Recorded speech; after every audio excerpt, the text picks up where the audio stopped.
প্রিয় স্টুডেন্টস, আমি সুশান্ত ঘোষ চলে এসেছি ডেইলি ট্রিক সিরিজের আরেকটি অঙ্ক নিয়ে। আজকের এই অঙ্কটা সিম্পলিফিকেশন থেকে আসা একটি অঙ্ক, যেটা তোমরা প্রতিটা পরীক্ষাতেই দেখতে পাও। এই অঙ্কগুলোকে বলা হয় ল্যাডার বা সিঁড়ি ভাঙা অঙ্ক। দেখো এই অঙ্কগুলো তোমরা চটজলদি কি করে কম সময়ের মধ্যে সলভ করবে। প্রথমে রাইট সাইডের ভ্যালুটাকে তোমরা দেখো। রাইট সাইডের যে ভ্যালুটা রয়েছে সেটা যেটা কম ভ্যালু সেটাকে আমরা নিয়ে নেব ডিভিশন, আর যেটা বেশি ভ্যালু সেটাকে নিয়ে নেব হলো ডিভিডেন্ড। তারপর আমরা এটাকে সাকসেসিভ ডিভিশন করব। সাকসেসিভ ডিভিশন করলে এটা একবার যাবে 30 অবধি, রিমাইন্ডার কত পড়ে থাকবে 13। এই 13ই আবার আমি ডিভিশন হিসেবে কাজ করবে, আর 30টা হয়ে যাবে হলো ডিভিডেন্ড। তাহলে 30 কে যদি 13 দিয়ে ভাগ করি দুবার অবধি যাবে, 26 নেব, রিমাইন্ডার পড়ে থাকবে 4। 4 কে আবার 13 ভাগ করব, 13 কে আবার 4 দিয়ে ভাগ করব, এটা তিনবার যাবে, রিমাইন্ডার পড়ে থাকবে 1।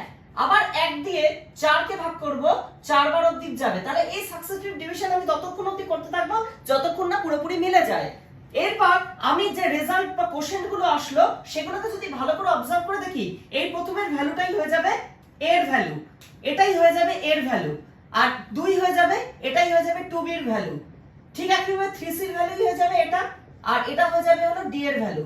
তাহলে d এর ভ্যালু এখান থেকে পেয়ে গেলাম 4, এখান থেকে c এর ভ্যালু পেয়ে যাচ্ছি 1, এখান থেকে b এর ভ্যালু পেয়ে যাচ্ছি 1, আর a এর ভ্যালু তো 1 বেরিয়েই গেছে। অতএব এখানে a b c d এর आंसर কত হয়ে যাবে? 1 1 1 1 4, সুতরাং 7 হয়ে যাবে এটা সঠিক উত্তর। অতএব এই কোশ্চেনটার অপশন সি হলো কারেক্ট आंसर। আগের সিম্পলিফিকেশনের এই নিয়মটাকে কাজে লাগিয়ে তোমাদের জন্য একটা হোম টাস্ক দেওয়া থাকলো। তোমরা এই অঙ্কটা সলভ করে বলো কোন অপশনটা কারেক্ট।